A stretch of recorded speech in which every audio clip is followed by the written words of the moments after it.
Good day, folks. Welcome to Monitoring and Evaluation Made Simple.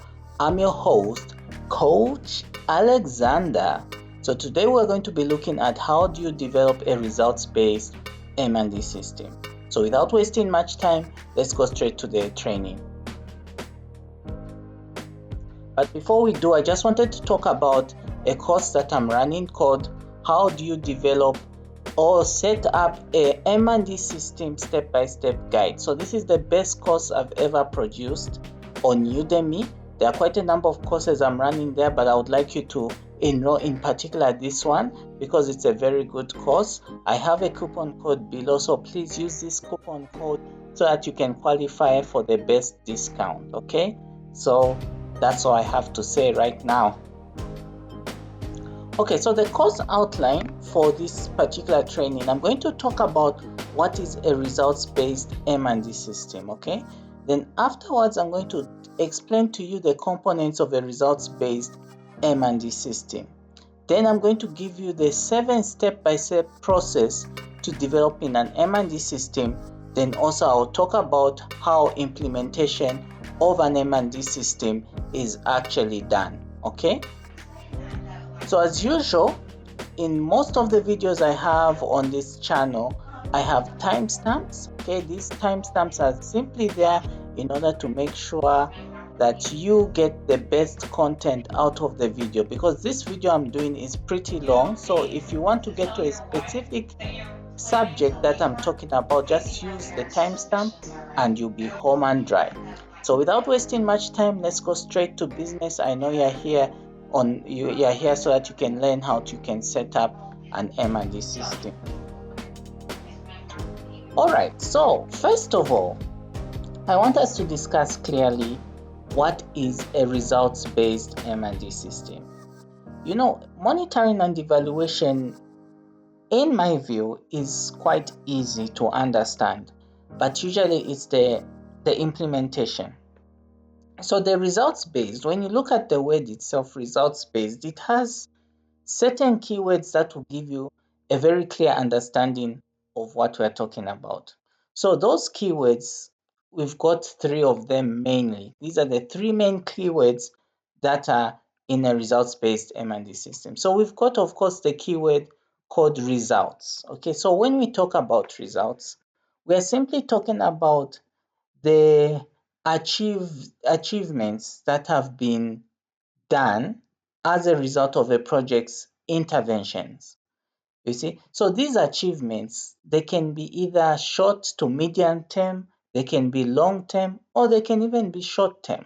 So these results are the things that we want to measure. And once we measure them, once we report on them, then we'll be able to have an understanding of whether indeed there has been any substantial change. So now the second keyword is, of course, monitoring and evaluation. And I know everybody knows what M&D is by now. If you're here for this first time, you probably may not have that deep understanding like the rest of my friends who've subscribed to this channel, because I always talk about what M&D is. M&D is simply monitoring and evaluation. And what this is trying to do, we are trying to be able to assess and track whether indeed there has been any change as a result of project activities. So now when we look at the system, I want you to look at a system as a holistic agenda, okay, as something that is all encompassing. I always use this illustration of the human or blood circulatory system in our bodies, okay? So when you look at the circulatory system, we have the heart, we have the vessels, we also have the veins, the arteries. All these play a very crucial role in making sure we continue living, we continue having access to blood, access to oxygen. All these things, all these components of the circulatory system play an important role in the human body. But just like that system, the M&D system also has certain components that help us achieve our objectives. And you see, ultimately what we want to ask, what we want to find answers to is the what question. We want to find answers to the why question, when and how. Okay, so when we talk about the what, it's simply saying, we're simply asking ourselves, what exactly are we measuring? What indicators are we measuring? Why are we measuring them? When should we measure them? And how should we report on them? So these are the things really the M&D system does.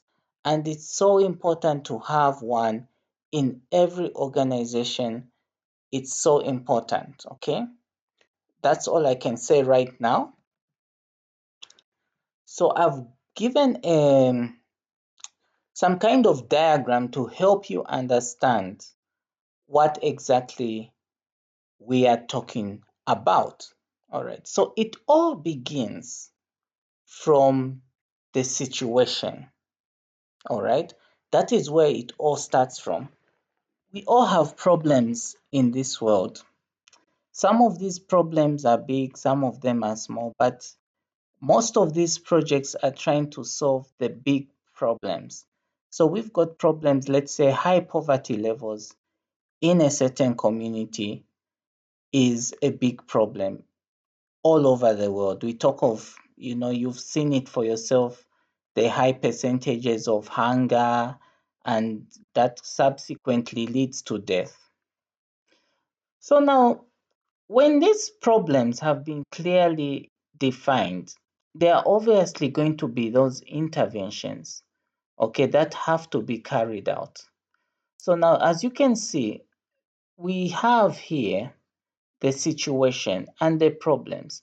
But wherever there's a problem, there's obviously a vision where people want to go. Okay, for instance, I gave you the example of the poverty situation, high levels of poverty. But the vision could be that we want to eradicate poverty. But the thing is that how do you eradicate it? So you find that there are all these plans that come into play. Okay, for instance, you want to train farmers on how to be better productive in whatever they do. You want to train women to be empowered. Okay, and once these activities are carried out, your assumption is that poverty levels will reduce. So it is at this stage, actually M&D starts from here, but it is at this stage when activities are being carried out that the M&D system begins functioning at a full level, at a high level. That is when it starts to function. And it is because of this M&D system that we are able to detect whether there's any change, and we're able to detect whether indeed the situation has improved.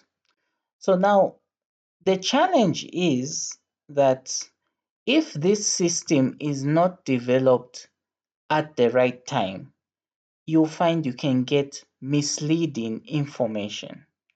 And I can tell you that donors around the world, especially for these humanitarian projects, they pump in a lot of money in order to see to it that indeed change is happening. But if they cannot detect any change, then that could mean a failure in the M&D system. And then the problem is they won't be able to justify why they should continue funding a project if they can't detect any change.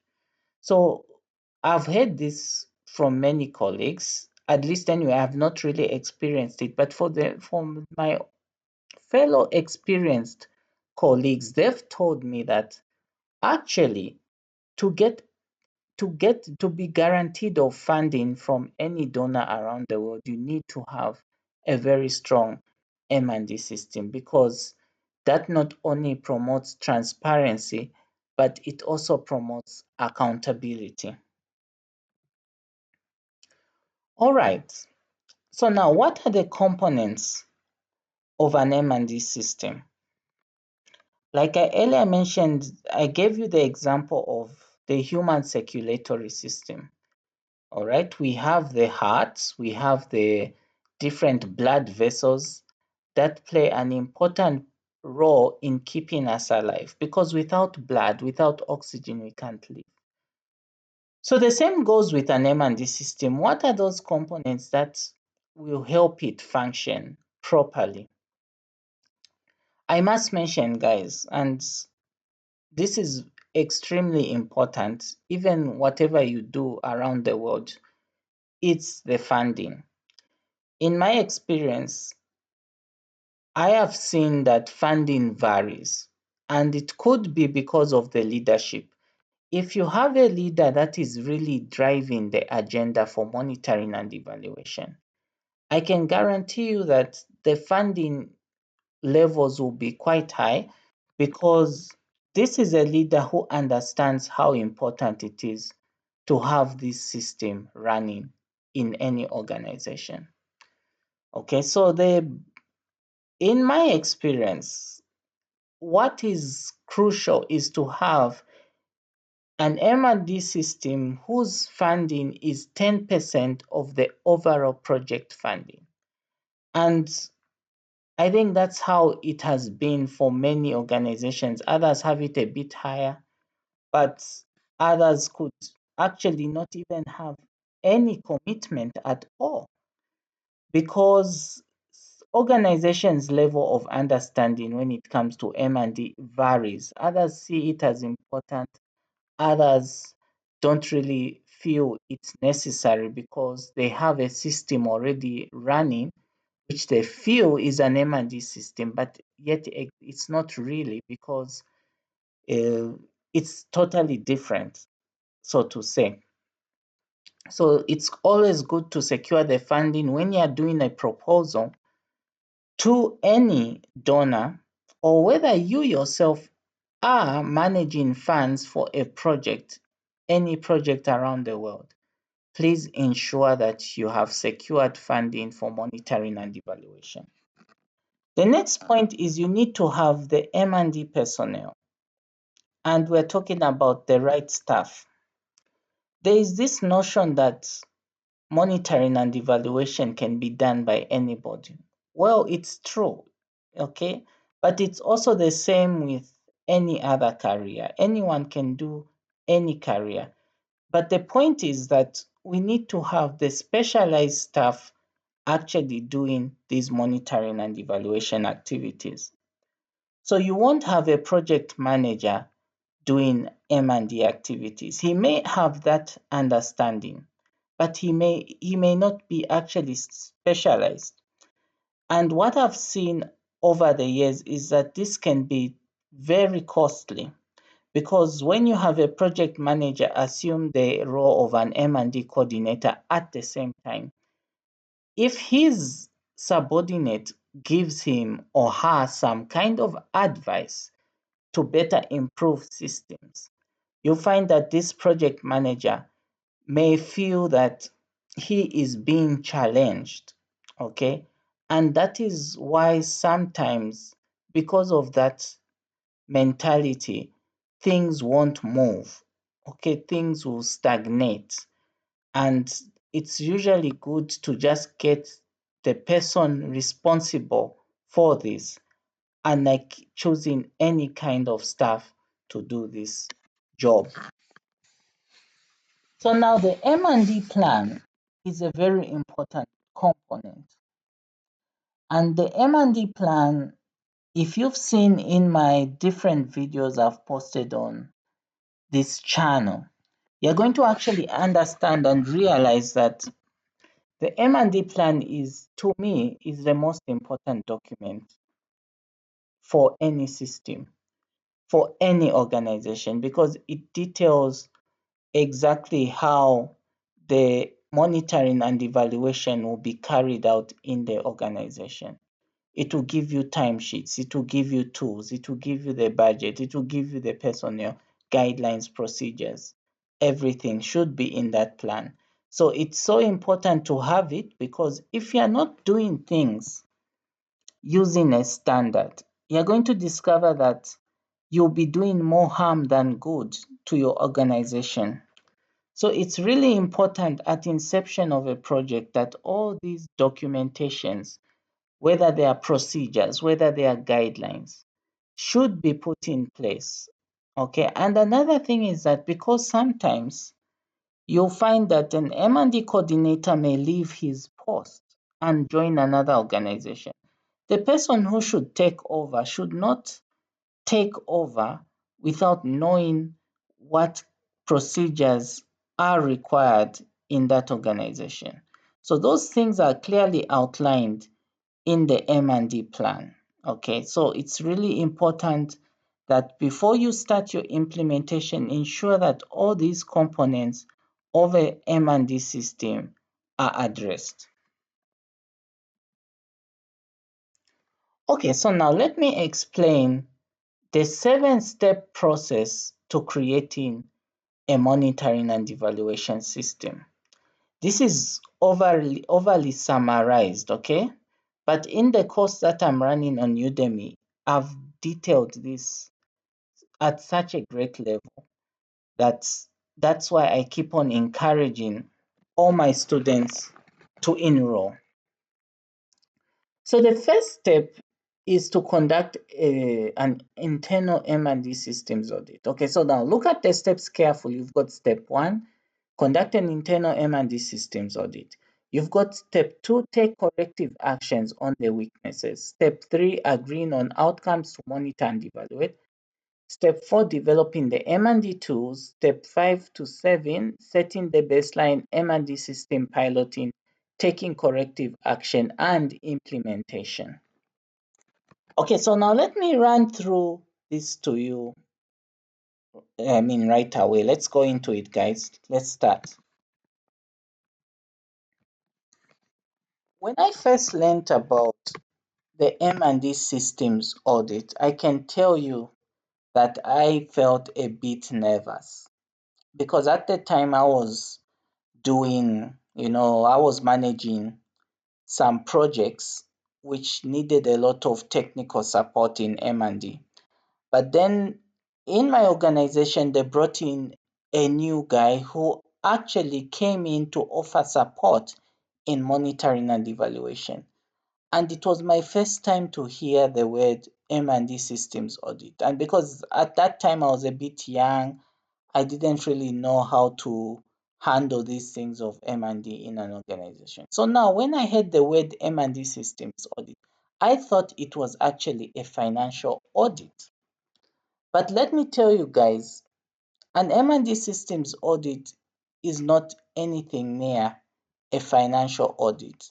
All right, because when you look at these financial audits, I've not done any audit in finance, but I have friends who are in finance. So, the audit in finance is basically about compliance, all right, to certain standards that are set out in procedures and manuals, okay? But when you look at an M&D systems audit, it's simply about assessing the readiness of an organization to conduct these kind of activities. And what this simply means, you're doing some thorough checks. You want to see what are the weaknesses, what are currently the weaknesses, what are the strengths, what can we learn, how do we improve? Because you find that if you're not able to check these things and you tell stakeholders that indeed you have a running M&D system, once that system fails, then totally you will be blamed because you didn't do the right thing. You were not thorough enough. So, what are you checking? Funding levels, of course, that is crucial, staffing, but then also most important, and I think this is where the system audit is so important. You want to know whether the tools are adequate, whether the guidelines are adequate, procedures are adequate. Are they responding to the project? One thing I've always talked about in this channel is that if you hire a consultant, to do an evaluation. You know, most cases, these consultants, when they come to do the evaluation, they're going to lump you with so much information in their report.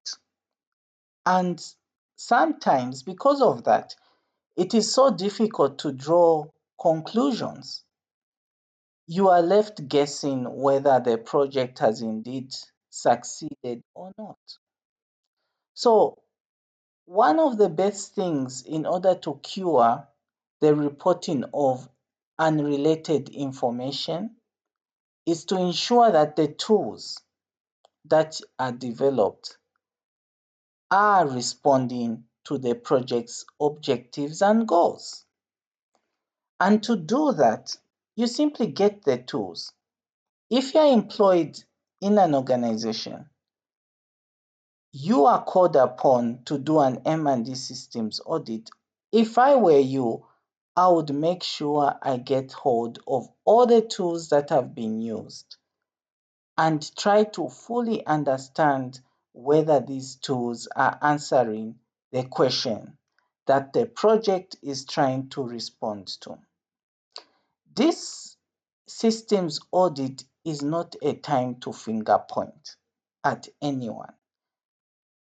Normally, I'm sorry I'm taking so long on this because I have quite a wealth of experience to share.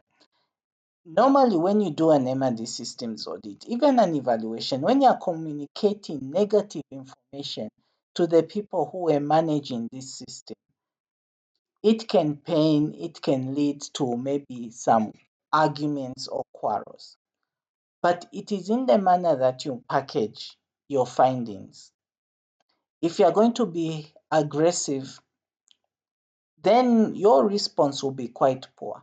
But in the spirit of building one another, in the spirit of trying to ensure that what you are communicating as findings is simply there to help build than break, then people will tend to appreciate that really this systems audit is for the best. Okay, it's for the aim is only to help improve, not to, not to find the errors. Okay, no, it's not about that. It's not about blaming anybody. Okay, so when you've identified the weaknesses, now is the time to take the corrective action. So take for instance, I remember when I did my first M&D systems audit, I checked all the components of an organization's monitoring and evaluation system. And there was something I discovered that was quite negative.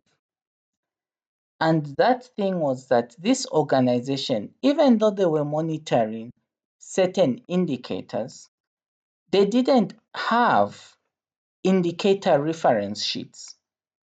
Indicator reference sheets are those documents that explain what an indicator means.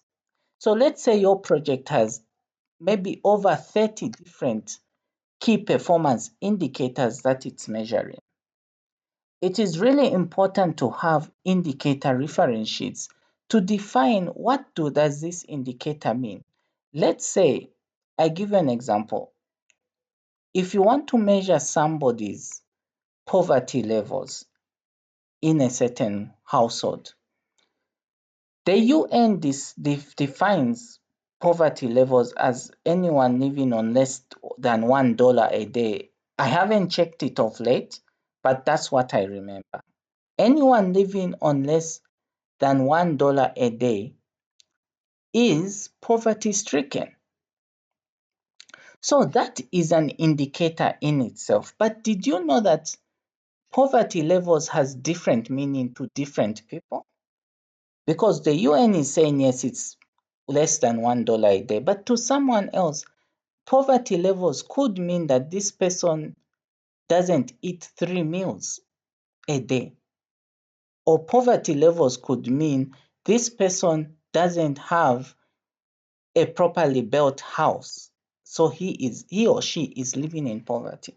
So in order to make sure that you eradicate these different understandings, come up with an indicator reference sheet that explains what a certain indicator means.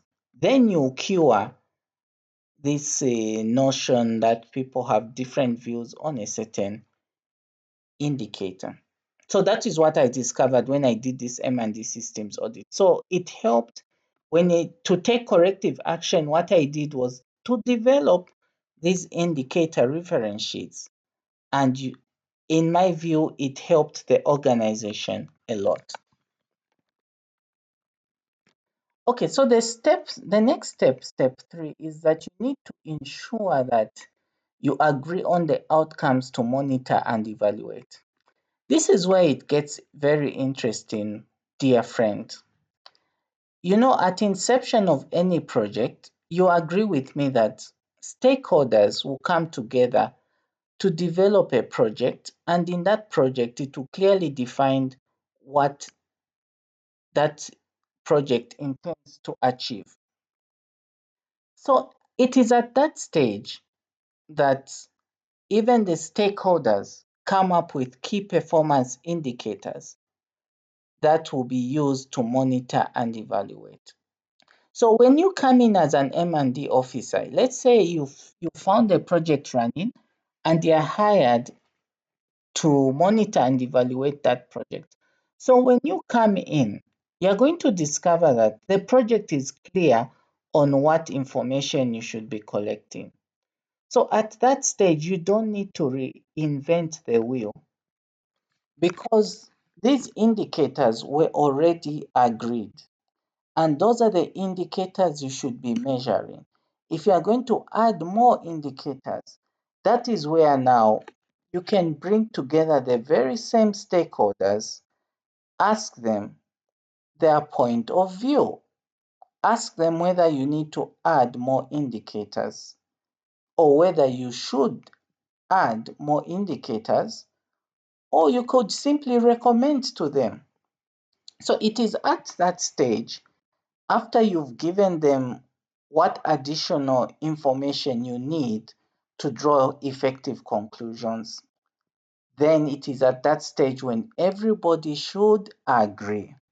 Okay, so this is what it means to agree on the outcomes to monitor.